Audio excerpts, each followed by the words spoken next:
We're going to keep the show moving right along, guys. Make some noise for Anvar Gazizov. Come on, make some noise for him.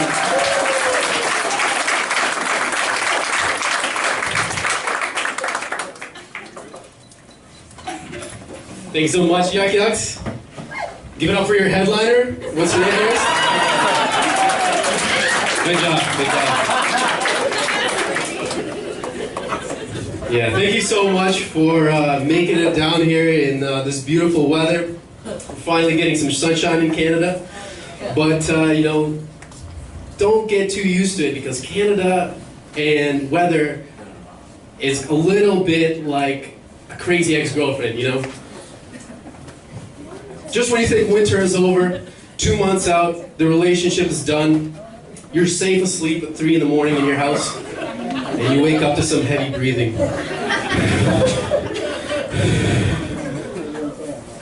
Winter. It's been 2 months. I missed you.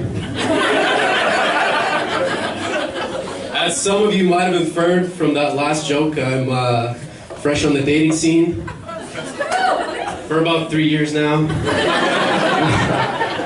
Which means, like a lot of the young people out here, I'm on this thing called Tinder. Oh, look at me, I got blisters on my thumbs and my You know, you get to meet a lot of interesting people though, you get a lot of interesting dates. My first date was a cheerleader, a master's student, a white supremacist. Had to fight my instinct to get laid. And the fact that I was a terrible person completely ended up winning that situation over. My next date was going a little bit better. She was like telling me about her travel. She's like, yeah, I just came back from Paris and it was my dream. I loved it and I actually have 2 uteruses. That's no word of a lie how that conversation went. I was super excited because I thought I was going to get laid twice that night. Just ended up getting 1 biology lesson. Yeah. What about you lovely ladies over here? You guys are on Tinder? No? No. Okay, never mind. I had to check. That's, you guys from Ottawa? Yes. Yes? You guys, okay, do you vote Liberal?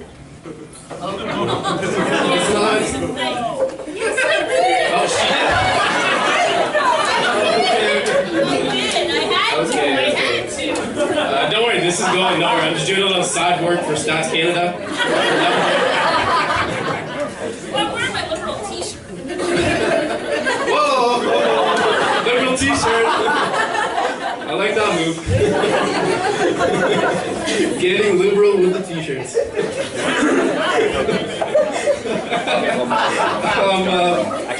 I recently jumped on the politics bandwagon like many of the people last week. Got really political when there was some boob to elbow contact, you know? Which, if you...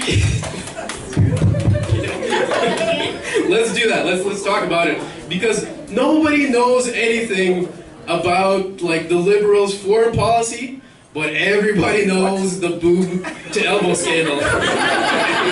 There are guys out there with graphs of boob to elbow contact over time. Just trying to scientifically figure out what exactly happened in that moment. And I gotta say, I gotta agree with them, you know, they're playing some games in Parliament over there.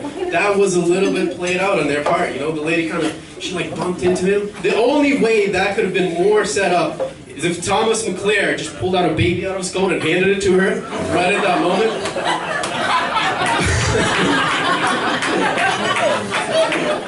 I think the baby would have recognized Justin's natural charisma though and just turned it into a handshake.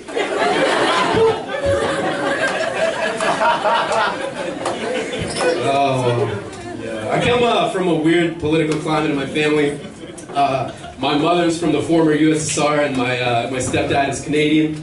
And my grandfather still thinks the Cold War is happening. So he is out there dropping all kinds of anti-communist propaganda on my little brother. It's great, it's great. The other day we were watching Lion King and my little brother asked him, Grandpa, why is it that Scar just killed Mufasa like that? Grandpa just turned and looked at him and he said, "It's because he didn't believe in the free market."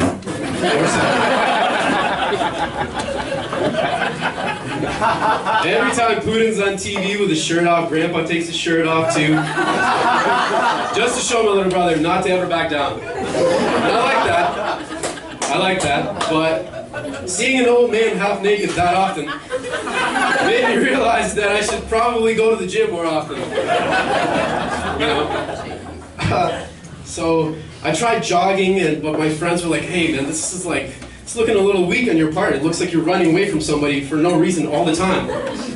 So I decided to join an MMA gym instead. And if you don't know anything about those types of gyms, they're a lot about like respect. You know, people are like, "Oh, why don't you train in jiu-jitsu?" You know, like I don't know those words. not very much. Like, you know, I don't know. I don't get very much respect there just that way. So I figured out a different way to gain respect from people training very hard. Thank you very much. All you have to do is just puke once in a while. He knows. I swear to God, I started getting people coming up to me and saying, "Man, I don't know what you're training for, but you are putting it all out there. On the mat, on everybody's shoes, you're putting it all out there. All out there, you're putting it out." I work as a programmer, and my boss did not appreciate that technique when I tried it at work. Yeah.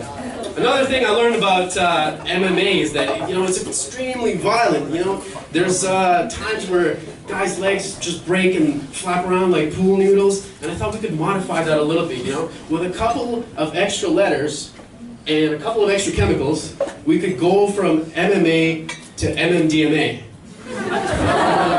Some people get that. That's about you guys. So I pictured how this would go, and you know, in the third round is when they would administer the drugs. So the fighters would still be in their stance, but then slowly things would start to get a little more interesting. All right, thank you very much, everybody.